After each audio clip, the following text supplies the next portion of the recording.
Reka mbasuze mwese mudukurikiye, iyi ni Sure TV Rwanda. Nongeye kubasuza rero, hari hashize igihe tudaherukana, ariko si ukubanga cyangwa se ukubibagirwa, ahubwo ni igihe kiba kitaragera. Rero igihe kitaragera ntabwo umuntu agomba kwiheba. Ubundi ibintu byinshi ku isi bigenwa n'igihe. Impamvu urimo ubwo buzima ni ukubera igihe tugezemo. Hari igihe kizagera ubuzima urimo bugahinduka, swate buba bwiza cyangwa se buba bubi. Reka nsuhuze abantu mwese mudukurikira rero, mutwereka ko mudukunda, duhoza ku mutima, mwifuza ko hari aho twagera, yaba mu mizamukire y'icano cyangwa se mu mimanukire. Hari n'ababa batishimira ibyo umuntu yageraho, ariko abo ntabwo tubatindaho, ahubwo turareba abatwifuriza ibyiza. Namwe kandi ndabifuriza ibyiza aho muherereye hose, mu mujyi wa Kigali, amajyepfo, amajyaruguru, ndavuga mu gihugu cy'u Rwanda, Burengerazuba n'Uburasirazuba, tujya muri East Africa ya Burundi, Tanzania, Uganda, Congo, Kenya, South Sudan, muri Afurika mwese, abadukurikiye bari hanze mwese, Imana nibahe umugisha. Uyu munsi rero ndaje ngo tuganire ku bintu maze iminsi mbona nitegereza, nanjye mba ndeba ku mihanda. Iyo mpuza kenshi, iyo ntari kuboneka, hari ahandi mba mpugiye ndeba ibitrendinga byose, yaba ku bya irekurwa rya Gafaranga, umusitari wamenyekanye Bishop Gafaranga, wanabubatse abantu benshi kubera ibitekerezo bye bicarenjinga abantu kandi birimo ubwenge, byubaka abantu. Tukavuga no ku byagiye bitrendinga bimwe na bimwe bibi, aho twagiye tubona ya mpano, ibintu byagiye bitambuka, ariko kandi ibintu binyura kuri izi mbuga abantu bakwiye kujya babyitondera, kubera ko izi mbuga turiho igihe kizagera isi bitubaze. Ibi ngibi turi kubivuga, tubikora twibwira ko turimo turatwika, ariko nyamara ni ibintu umuntu atagira atakwirengagiza kuvuga.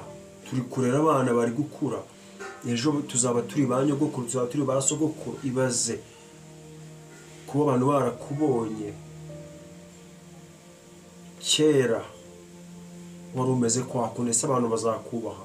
Icyubahiro ni ik'Imana. Reka mbasubize mwese rero, mbabwira ngo ni mukande like, mukande share, ndetse muduhe na comment mu gikari, muduhe comment ahabugenewe, kugira ngo tujye tumenya ibyo twabakorera ndetse n'ibyo mukwiye ibyiza. Niyo mpamvu mwaje hano kugira ngo muntege amatwi.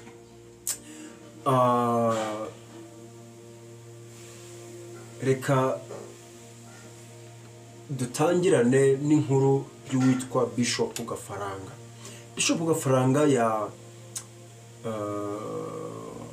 hashize igihe afunguwe, ariko ntabwo yari yarafunzwe, ahubwo yari agikurikiranwa ku byago cyangwa se ku bibazo, ku byavugwaga, ku byo twabonye kuri social media. Tubibutse ko ibyo tubona imbere ya kamera byose ataba ari kuri, bishobora kuba ari speculations, bishobora kuba ari ibinyoma, cyangwa se bikaba ari n'ukuri. Ukuri kuba kuzwi na ba nyirabyo. Twebwe ibyo tubona nk'ibi tuba tuganiraho, tuba tubivugaho kuko twarabibonye. Niyo mpamvu rero mbabwira ko ari amakuru gusa.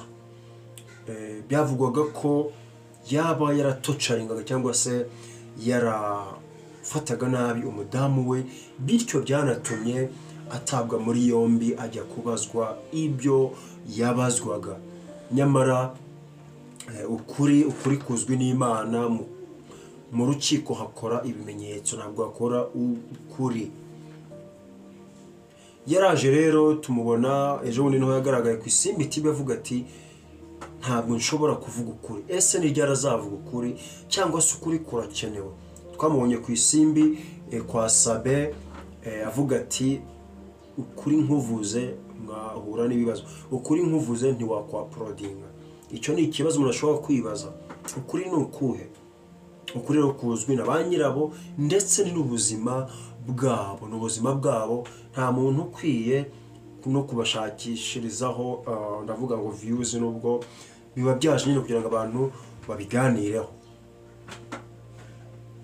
ese ni gute umuntu tuzi ko ari umuntu w'Imana ashobora kuvugwaho ibyo bintu? Nta byera ngo de.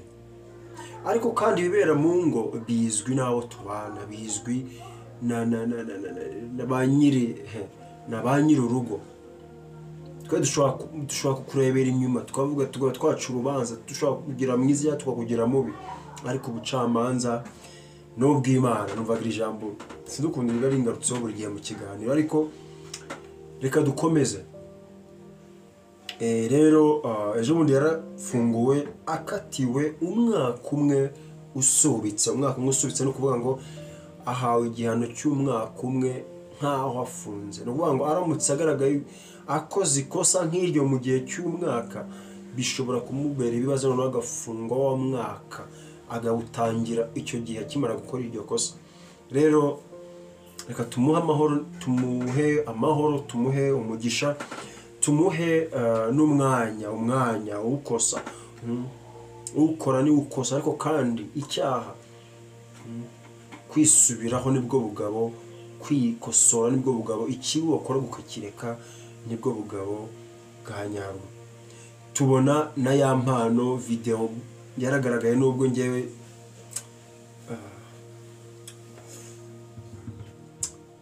twabonye ngo bafashe Jihadi baramujyana, niwe bafashe kubera sinzi icyo bamufungiye, ariko bavuga ko ari uko yakomantinze ku byo yabonye. Ariko nyamara ntabwo ari kwita, ntabwo ushobora kwibaza iriya video yafashwe nande. N'uriya muntu wafashe video nawe afite ikosa, akwiye kubona wahamagazwa akabazwa, ese iyo video yafashwe nande, yari afitiye mpamvu, yari afitiye ntego, papasiye kugira ngo afate video y'urukozasoni nk'iriya. Mu by'ukuri ni ibintu binateye isoni ku Banyarwanda, ni ibintu umuntu atakwiyumvisha. Video y'ubwambure yishyira ku mbuga nkoranyambaga ngo bigende gute? Nyamara benshi bazi ngo bari gutwika, ariko nyamara bari gushya. Abantu baraza kwiyahura kubera views. Ibyo ni ibiki? Rero ntabwo bikwiye. Twayibonye kuri ya mpano, ndetse bikwiye no gucika, atari kubera ribu, atari kubera gutinya inzego, ahubwo kwihesha agaciro kw'Abanyarwanda. Nura neza muri iyo video urasanga barimo bavuga n'Ikinyarwanda. So ni ibintu umuntu atahereza agaciro, ariko binasebetse. Ntabwo ari ibintu umuntu ashobora kuvuga ngo arabirata. Ntabwo ari byo. Bantu dukora kuri social media twihesha icyubahiro, ariko tunamenye ko ahantu turi kukabona bose, turi ba influencers. Hari abifuza kumera nkatwe, hari abantu dushobora kubwira ijambo bakaryumva kurusha ko abandi babibabwira. Bavandimwe rero, hari abatwiyumvamo, hari abagendera ku bitekerezo byacu. Niyo mpamvu dukwiye no kumenya ibyo tuvuga, ibyo twerekana as social media influencers. Tukabona ku muvandimwe iriya groupe y'abahanzi ya Vestina na Dorcas byaratrendinze, aho kuri Twitter ye yagaragaje ko atishimiye uburyo abayeho mu buzima bwe bw'urugo, ariko kandi bikavugwa ko ari abantu bamuhakinze atari byo. Rero ibi bigendana na privacy z'abantu. Bashobora umuntu afite ubudahangarwa, uko ameze kose afite ubudahangarwa. Rero Idrissa Ouedraogo bivugwa ko yaba nawe yarabyumvise gutyo. Ntabwo azi niba ari ukuri, ariko nawe yabyumvise gutyo. Bisobanuye ko ukuri kumenywa na ba nyirako. Bavandimwe, nta mpamvu yo kwinjira muri privacy y'abantu, nta mpamvu yo kwinjira mu ndabona umuriro ugiye, ariko uraje, Imana ishimwe. Nta mpamvu yo kwinjira muri privacy y'umuntu, nubwo byaba bikugaburira, ariko hari imitima iri gushira, hari imitima iri gupfa, hari imitima iri kwangirika. Nitureba ko ibyo bintu byose bya Idrissa, umuvandimwe uwo mutegarugori aritegura kwibaruka, ese umwana twite biragenda gute niba ari guhungabanywa mu ubwo buryo? dukwiye rero kumenya privacy y'umuntu, cyane cyane ikintu atashatse gutangaza uko bwe ntabwo ari byo. Nanashimira abantu bagerageje kumuhumuriza ati komera nibyo. Rero byaraturenginze, ariko tujye twizera ko atari amakuru y'ukuri, kubera ko ibyagwiriye mugenzi wawe nawe bishobora kukugwirira. Hano isi ntisakaye, niyo mpamvu udakwiye kwishimira ibyago bya mugenzi wawe. Ntabwo ukwiye kwishimira ibyago bya mugenzi wawe, nta nubwo ukwiye kwishimira ibyago byanjye, kubera ko ntabwo uzi ejo hanjye. Rero byarabaye, ariko biza gutuza, ariko abantu benshi babivugaho ibintu byinshi cyane, rimwe na rimwe bitari byo. Rero igihe tuvuga ku kintu tujye tumenya kuvuga ndetse n'ubunyamwuga, tugiye kuvuga tuziga, kubera ko ejo ntawuhazi. Rero iyi channel igiye kujya ibagezaho amakuru menshi agiye atandukanye, ariko hari tunatere commentaire ku biba byaragiye bivugwaho.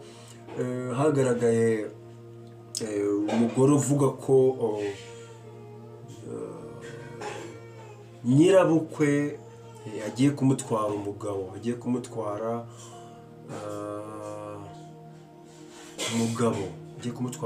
mu by'ukuri bitari byo. Nyirabukwe cyane mama we, ibintu nk'ibyo. Ibi byose tugiye tubiganiraho, tumve icyo commentaire, tubiteraho commentaire, kuko niba biri hanze. Abantu bahugiye mu kureba ibyo ngibyo, ariko tugiye tubiteraho commentaire, abantu bakamenya what is good, what is going on, ese dukora iki, ese byagenda gute. Rero iyi channel iracyari y'Imana, iracyari ishingiye ku ntumwa. Televiziyo ni imwe itunganye, Sure TV Rwanda rero niho TV station iba iri mu gihugu cy'u Rwanda. Niyo mpamvu turakoresha Inyarwanda, igihe kizakigera abantu bakoresha n'izindi ndimi. Ariko reka mbashimire mwese mukomeza kudukurikira, mujye mureba ibibaho, ariko mubikuremo isomo. Iyi sori y'agafaranga wayikuramo irihe somo ryiza mu buzima? Niki byaduha nk'ishusho? Ese iyi foto, iyi nkuru ya mpano twayikuramo irihe somo? Kwihesha agaciro. Inkuru ya Vestina na Odraogo twayikuramo irihe somo? Byose rero ni Imana. Reka mbashimire mwese rero, Imana ibaha umugisha, imirimo myiza, akazi keza, ariko kandi buri wese mu buzima arimo, Imana nikomeze imwishimire. Komeza utuma abantu muhuziranye babaho neza kandi babeho bishimye. Mwese rero utarakana subscribe, like kandi munasharinge ku bandi, niba ibintu bikubatse, ariko niba bigusenye ubisharinga, kubera ko nyine rero byagusenya, ushobora gusenya n'abandi. Icyakubatse ukore ku buryo n'abandi kibubaka. Mwese rero mugire amahoro, Imana y'amahoro nibahe umugisha kandi barinde.